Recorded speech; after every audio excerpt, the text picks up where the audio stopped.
Yeah, I have also made a note of it.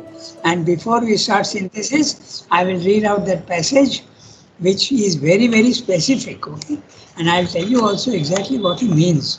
Very few people know about it. Let me tell you, but keep it to yourself. I know that it's very difficult to keep all these things to oneself, but don't ask me too many questions. How I know, but I know, and it is unpublished material.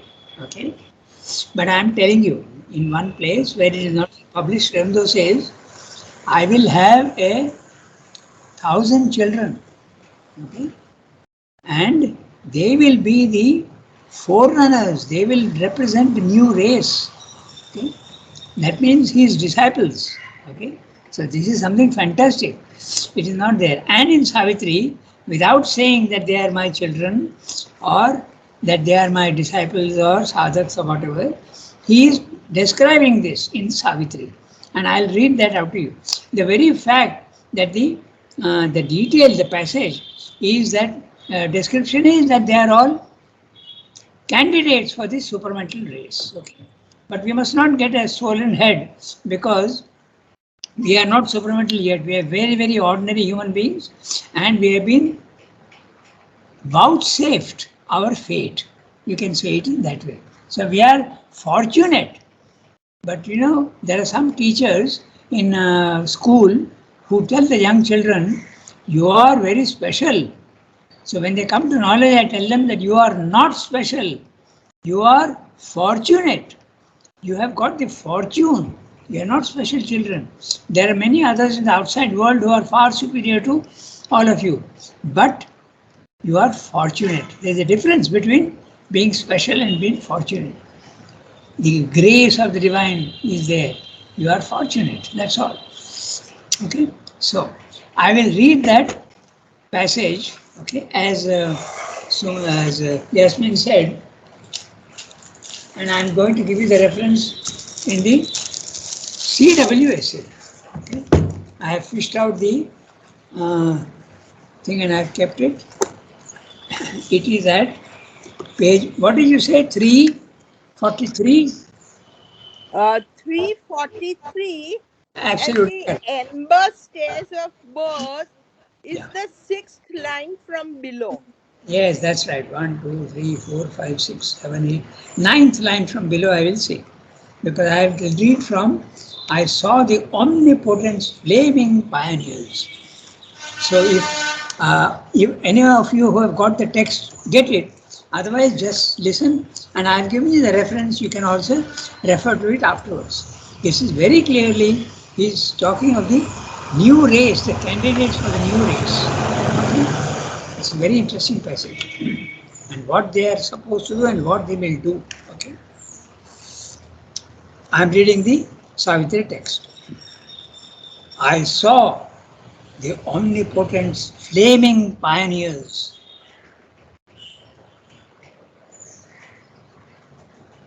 over the heavenly verge which turns towards life. So, very clearly, I'll read the whole passage and we'll discuss the details.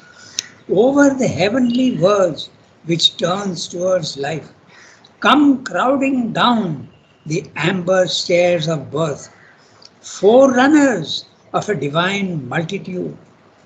Out of the paths of the morning star they came, into the little room of mortal life. I saw them cross the twilight of an age, the sun-eyed children of a marvelous dawn, the great creators with wide brows of calm, the massive barrier breakers of the world, and wrestlers with destiny in her lists of fate, will, and wrestlers with destiny in her lists of will. The laborers in the quarries of the gods, the messengers of the incommunicable, the architects of immortality. Into the fallen human sphere they came, faces that wore the immortal's glory still, voices that commune still with the thoughts of God, bodies made beautiful by the Spirit's light, carrying the magic word the mystic fire, carrying the Dionysian cup of joy, approaching eyes of a diviner man, lips chanting an unknown anthem of the soul, feet echoing in the corridors of time, high priests of wisdom, sweetness, might, and bliss, discoverers of beauty's sunlit ways, and swimmers of love's laughing fiery floods, and dancers within rapture's golden doors. Their tread one day shall change the suffering earth and justify the light on nature's face. Although fate lingers in the high beyond, and the work seems vain on which our heart's force was spent, all shall be done for which our pain was born. Even as of old, man came behind the beast, this high divine successor surely shall come behind man's inefficient mortal pace, behind his vain labor, sweat and blood and tears. He shall know what mortal mind barely durst think. He shall know what mortal mind barely durst think. He shall do what the heart of the mortal could not dare. Inheritors of the toil of human time, he shall take on him the burden of the gods.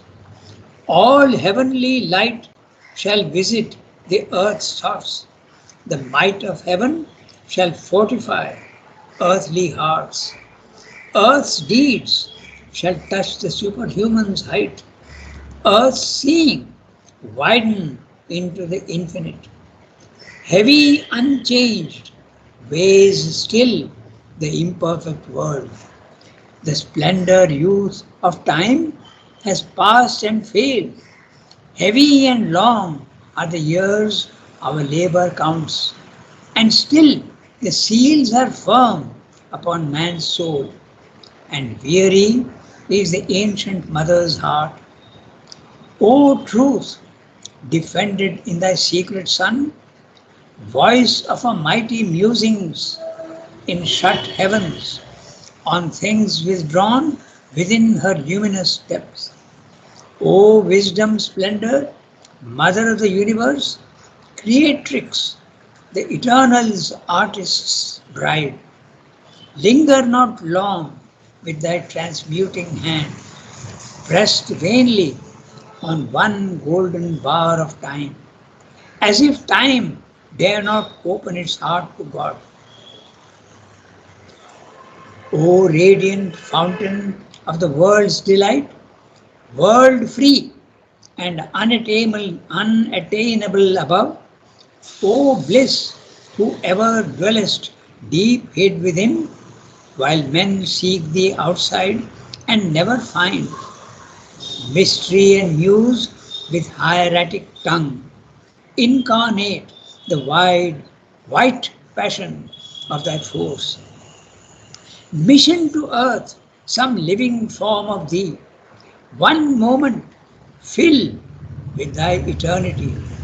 Let thy infinity in one body live. All knowledge wrap one mind in seas of light. All love throb single in one human heart. Immortal, treading the earth with mortal feet, all heaven's beauty crowd in earthly limbs. Omnipotence, girdled with the power of God, movements and moments of a mortal will, pack with thy eternal might one human hour, and with one gesture change all future time. Let a great word be spoken from the heights, and one great act unlock the doors of fate. That ends the passage, and very clearly there are two parts in it. The first part is he is telling you how a new race will come. But later on he shifts to, because this is Ashwapati, who is having a vision and then he is given the boon. That's it. Canto 4, the vision and the boon. Okay? In the book of the Divine Mother. He is praying to the Divine Mother, and the Divine Mother gives him a boon that yes, your aspiration will get realized. And later on, he's saying, he shall know, he is obviously referring to himself and mother. Okay, this is obviously not the laborers and all that, but the passage is so clear. In the beginning, he's saying that I see that the omnipotent flaming children are coming down. But he's asking mother, he's asking the Divine Mother not to delay. Make it quick. Okay, don't delay anymore. Linger not long with that transmuting hand. Quickly do it. Okay, that's what he's saying. So it's a beautiful passage, and I suggest that I give you the reference. Okay, you read it. And after you have read it, if you are interested, we can discuss it, or I leave it to you to unravel the mystery. But I've given you the hint. Okay? Don't ask me from where I got but I know that this is the first part. He is describing the future supermental race. Barrier breakers of the world, wrestlers with destiny, laborers in the quarries of gods, messengers of the incommunicable, architects of immortality. What could be more clear? These are all the supermental race. But then he is saying that this high divine successor shall surely come. The divine successor. So that he is referring, or I think, to himself. He shall know, he shall do. Okay? And then finally, he is praying to the Ashwapati. He is praying to the Divine Mother. O wisdom, splendor, mother of the universe, creatrix, linger not long with that transmuting hand. Do it quickly. That's what he's saying. Okay? So this is the passage. It's a beautiful passage, and I have read it. Maybe you don't have the text, so I suggest you read the text. And then if you are interested, one of the most fantastic passages in Savitri, there is no doubt about it. Okay? So you read it, and then if you are interested, we can discuss it later on. It's full of suggestions. Okay? So. When later on? Pardon? When later on? Oh, even tomorrow if you want. Okay. After everybody has read the passage, okay? Some of you No, may not. no, Rangada, not tomorrow. Not tomorrow. Okay. Tomorrow I will be unable to attend the class. That's Why exactly. not do it today? I think Yasmin has the text. I have the text. Oh, you I have. don't know about Shilpa. Okay. Yes, and I have read this passage many times. So, It's why not fantastic. today? Yeah, why not? Okay. I have a text too. Okay. I also. Amal used to tell Then, me, what you can do tomorrow, do today. And what you can do today, do it now. Okay. All right, agreed. All right, so let's do that. Okay. We'll go through each line and see what the suggestions are. Okay. So it starts with, I saw the omnipotent flaming pioneers. So omnipotent is obviously the supermind, omnipotent, omnipresent, omniscience. So the superminds, flaming pioneers. So they are the pioneers in the physical world. They are the messengers, the starters who start a new race. Okay? Now, the next sentence. Over the heavenly verge which turns towards life. So clearly, it is a supermind. No? It's the heavenly verge, but it is turning towards life. Above that, it is not turning towards life. It's a dense concentration which is internally concentrated. There's no question of turning towards life. But in the supermind, you have the connection between the higher and the lower. No? So that's very clear. Over the heavenly verge, which turns towards life. The heavenly verge is the spiritual planes of consciousness, higher mind, element mind, intuitive mind, overmind. That's a heavenly verge, that's a heaven. So we have to call them the ideal planes of consciousness or the spiritual planes. And which over the heavenly verge. So over the spiritual plane is very clearly the supermind. And the word omnipotent also indicates a supermind. So over the heavenly world, which turns towards life, because it's a supermind that has the power to create the world. So which turns towards life, very clearly, it's a supermind. And then now he talks of the children. Come crowding down the amber stairs of earth. Someone asked him about amber stairs, and he said that that's exactly what I've seen. Okay? Amber is a very interesting color, na? You think of it, why it is like that? That's how it is. The, the amber stairs of Mata says it's a orangish whitish. That's the color of the supermind. Orangish whitish. Okay? It's not absolutely red orange, but it is more orange and a little bit of white in it. So, and what are they? Note the word crowding. So it's not one or two, it will be a whole race. Okay? Come crowding down the amber stairs of life, of birth. So, taking birth in the physical world. Okay? Forerunners of a divine multitude. Later on, these pioneers will become, but there will be a race, a divine race. Forerunners of a divine multitude. Now, what poetry! Out of the paths of the morning star they came. Okay?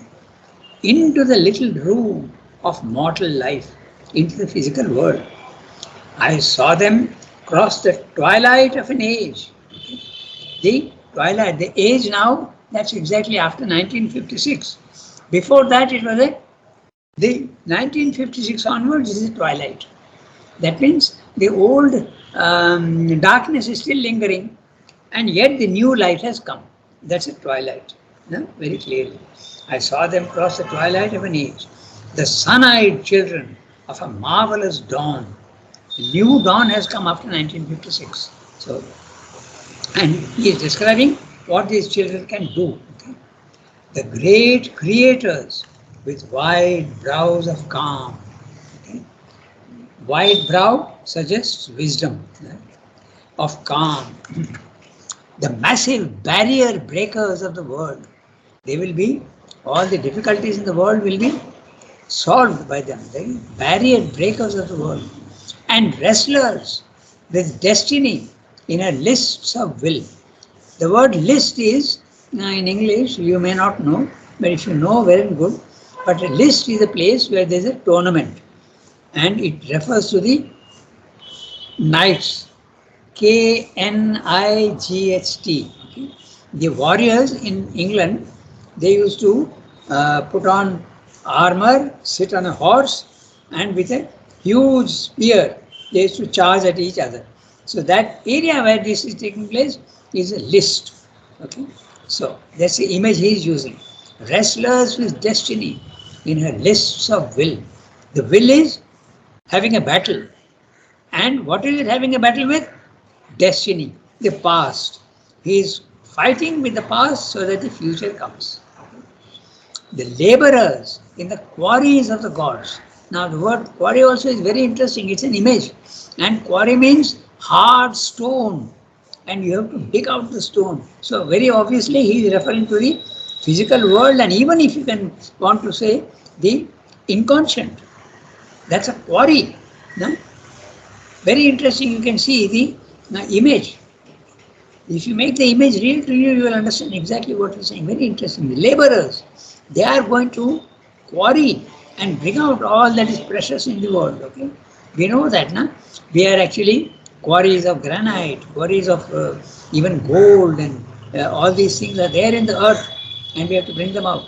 Even diamonds and precious, semi-precious stones, all these things are there in the earth, and they have to be quarried out. And who else are they? They are the messengers of the incommunicable. They are the architects of immortality. And from where have they come? Into the fallen human sphere they came. Faces that wore the immortal's glory still. Voices that commune still with the thoughts of God. Although you have come down, with the word still, you have come down to the physical world, okay? But you are still in touch with the thoughts of God, communing with the thoughts of God. Bodies made beautiful by the Spirit's light, carrying the magic word the mystic fire, carrying the Dionysian cup of joy. So it's not only wisdom, okay, but it's also bodies, spirits, light, and also joy and ananda. All this is there. Approaching eyes of a diviner man, okay, lips chanting an unknown anthem of the soul. Okay, so feet echoing in the corridors of time. So, corridors of time, again, physical world. There's no time up there, but they have come down into the physical world and their feet are echoing in the corridors of time. They will be in the physical world. That's what is guaranteed. What else? More description about them. High priests of wisdom, sweetness, might, and bliss, discoverers of beauty's sunlit ways.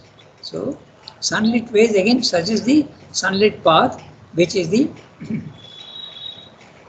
psychic being. The psychic being, when it comes out, it becomes the sunlit path. Huh? He used to always say, get the psychic forward, your path will be sunlit. There's a whole book, I think Bob has got it printed, the sunlit path. All the passages which deal with psychic and all that, he has put there. And swimmers of love's laughing fiery floods. I'm not going into the poetry part of it because the alliterations and all that are very interesting. Love's laughing, alliteration. Fiery floods. Now imagine, flood and fire, okay, they are combined. Fiery floods. And what is flooding? Love is flooding you. Okay. And dancers with rapture's golden doors, within rapture's golden doors. Okay. So you are dancing and singing and chanting and enjoying with great and their beauty. Their tread one day shall change the suffering earth. In the supramental race, there will be no suffering at all.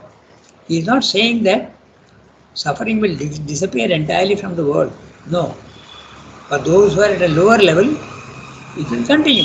But the chance of coming out of it will be extended to all mankind. Just as man has come, the animal has not disappeared. So exactly in the same way, when the supramental race comes, man is not going to disappear, the ordinary man. But he will be much helped. Just like nowadays you see domesticated animals, there are very, very interesting YouTube videos where you see that animals have started to develop even intelligence with their communication with humankind. Okay? Very interesting. Those who are pets of humans, they can read the intentions of their owners. Very interesting. So that's what will happen. Their tread one day shall change the suffering and justify the light on nature's face. Although fate lingers in the high beyond, okay, fate is there and is lingering. It is not yet coming down very fully. And the work seems vain on which our heart's force was spent. Our heart, now he is talking of his own labor and mother's labor. All seems to have been in vain, but it's a question of time. And the work seems vain on which our heart's force was spent. How much effort they put in. But has anything changed in the world? It doesn't seem to have changed. The work seems vain. But it's not like that. The next sentence is very clear. All shall be done for which our pain was born. We underwent all that pain, and in Savitri, Swayambhu describes what the avatar has to face in the physical world. It's a fantastic passage, again another passage, where he says that the one who comes to save the world is himself crucified and made to suffer. Okay? That's it. He gets a bad name and he's even put on the cross. Okay? That's it. So that's what he's saying. All shall be done for which our pain was born. The word our, okay? So those are mother's pain. They have done that and now they have made the passage clear. These children can come down. Even as of old, even in the earlier times, Okay? There should have been a comma there. Even as of old, of ancient times, man came behind the beast. After the beast, man came. This high divine successor surely shall come. Just as man has come after the beast, the divine successor also will come after man, behind man's inefficient mortal pace. So, very clearly, the coming of the supramental race. Behind his vain labor, sweat and blood and tears, he shall know what mortal mind barely durst know. This is old English, dares, okay? Durst think. D-U-R-S, D-U-R-S-T. Who dares to think, he shall know, but mortal mind does not even dare to think. He shall do what the heart of the mortal would not dare. This he is very interesting. Grammatically, it means the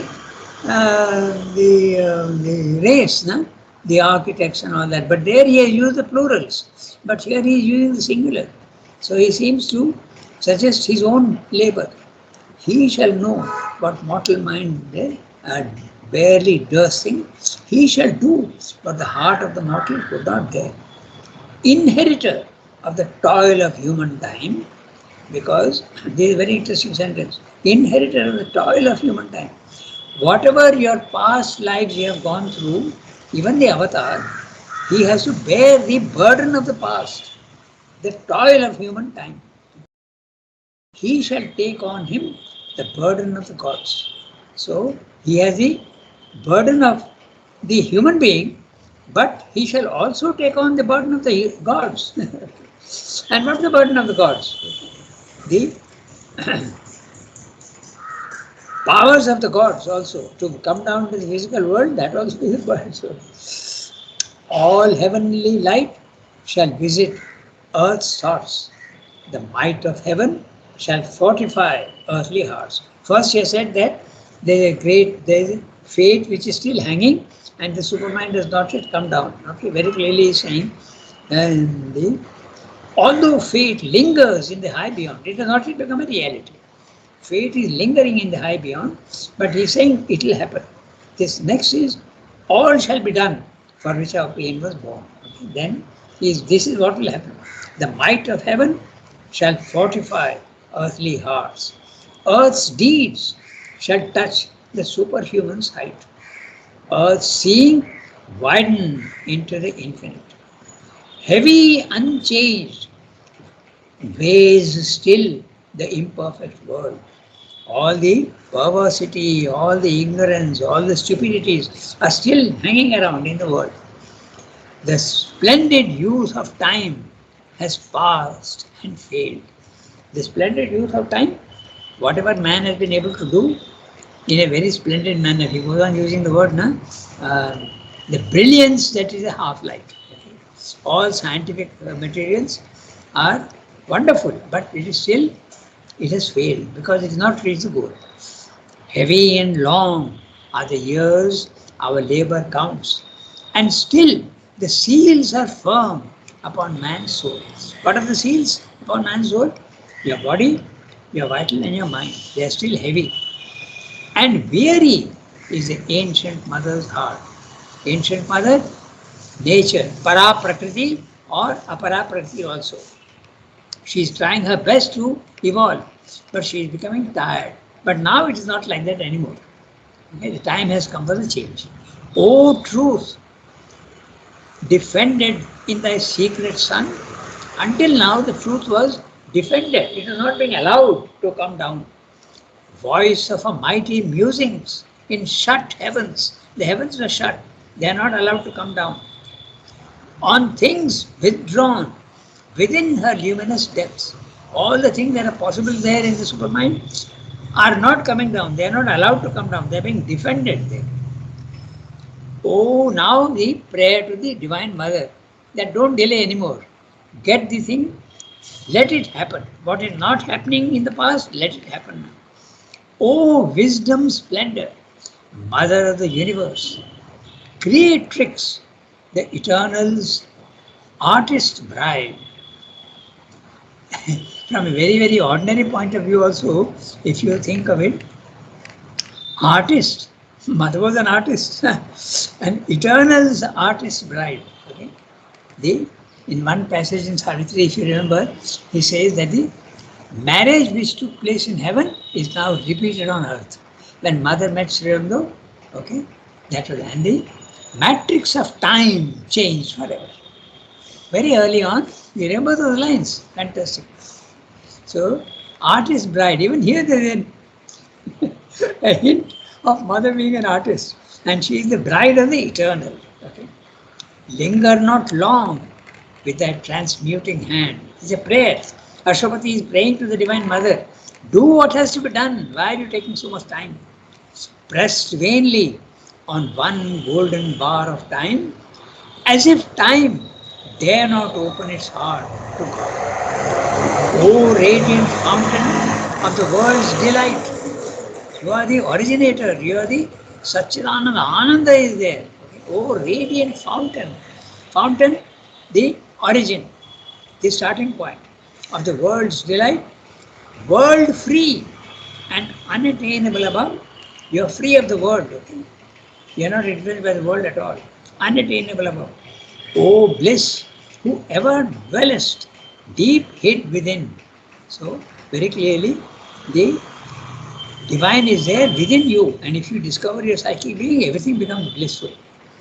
While men seek thee outside and never find mystery and muse with hieratic tongue. The word hieratic means priestly. Okay? And the priest is the one who mediates between man and God. So, hieratic tongue, mystery and muse with hieratic tongue. He is talking of the Divine Mother, the mother of the universe. She is the one who creates the universe, and therefore she is the one that mediates between. In the Mother book, he very clearly establishes the relation. She is the one that joins the highest to the lowest. Okay. Incarnate, the white passion of thy force. Mission to earth. Mission is a verb. Huh? Send, mission. Send to earth some living form of thee. One moment fill with thy eternity. Let thy infinity in one body live. He is asking the Divine Mother to take birth in time. And that's why Savitri, the vision and the boon. The Divine gives the boon and says, yes, Savitri will be born. So that's a boon being given. Okay? So this is a prayer to the Divine to descend to earth. One moment filled with thy eternity. One moment the Divine being in the physical world. One moment. Let thy infinity in one body live.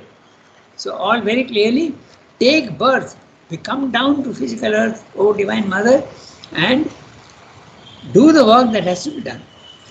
All knowledge, wrap one mind in seas of light. The word wrap is here imperative. Do that. Okay? So it's not a present tense. Okay? It's a request. Okay? Please do wrap one mind in seas of light. One mind. And whose mind is that? The Divine Mother taking birth on earth. All love throb in one human heart. Again, the word throb also is there. Please let it throb. Single in one human heart. Immortal, treading the earth with mortal feet, all heaven's beauty crowd in earthly limbs.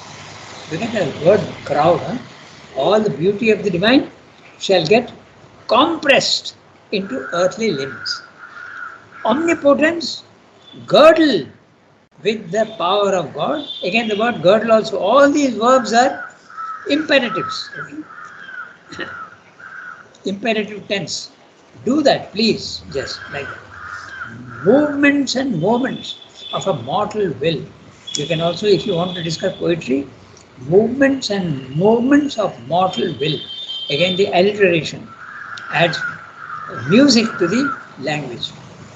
Back with the eternal might one human hour come down to the physical world. The eternal should come down into time. One human hour, time. And with one gesture, change all future time. What is that one gesture? When mother took that hammer and broke the golden door. One gesture and changed entirely everything.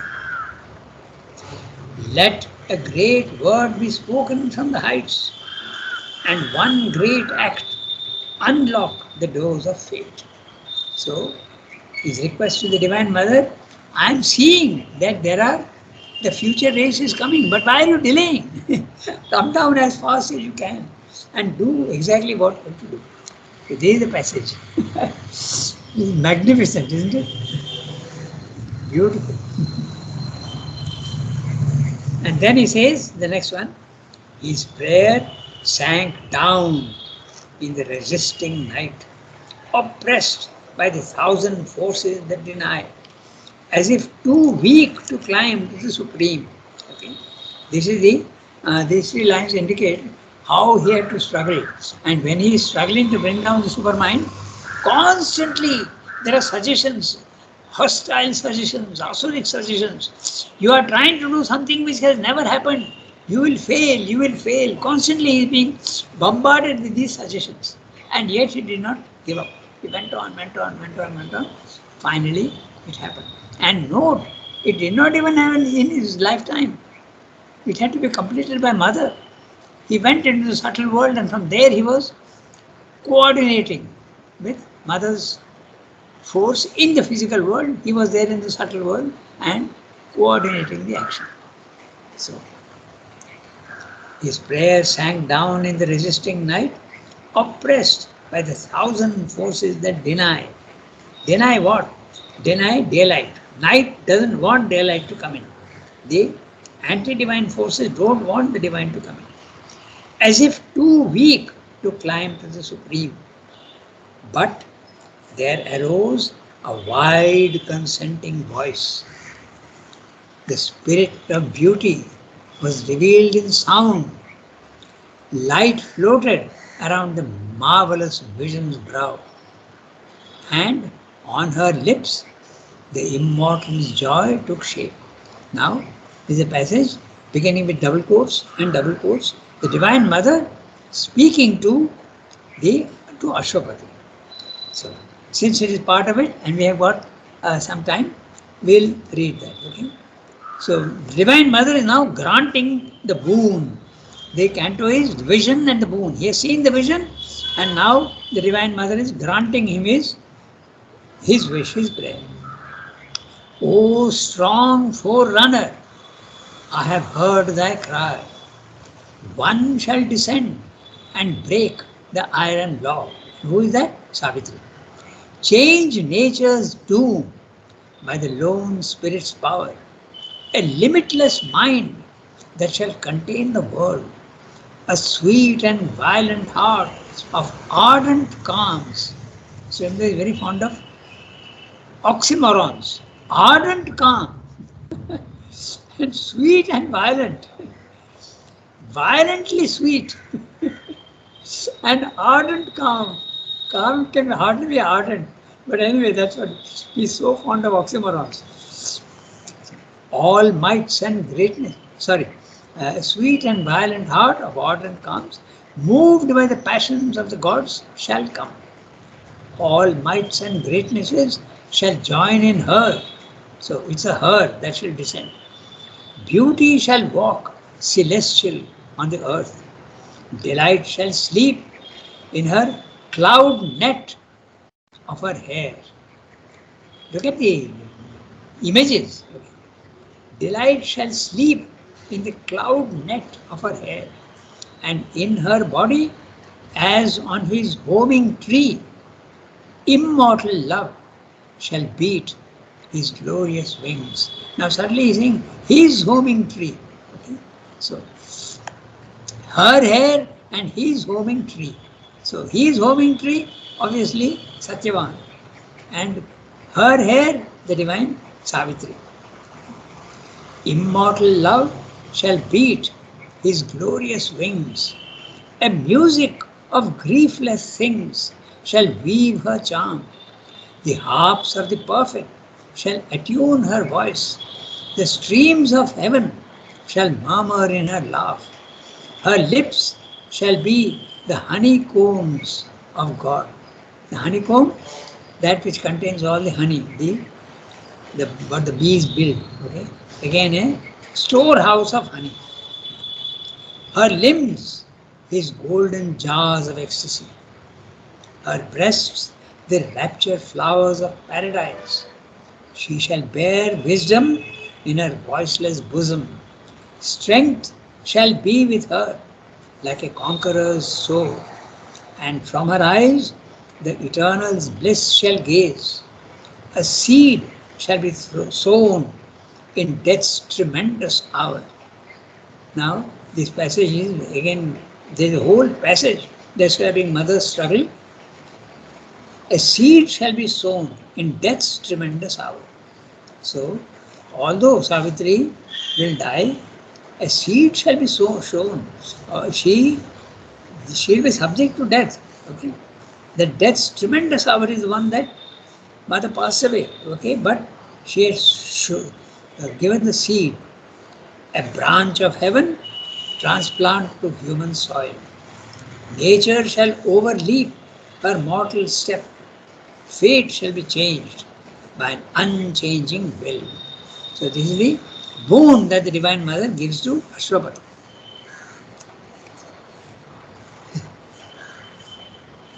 Savitri is really something fantastic.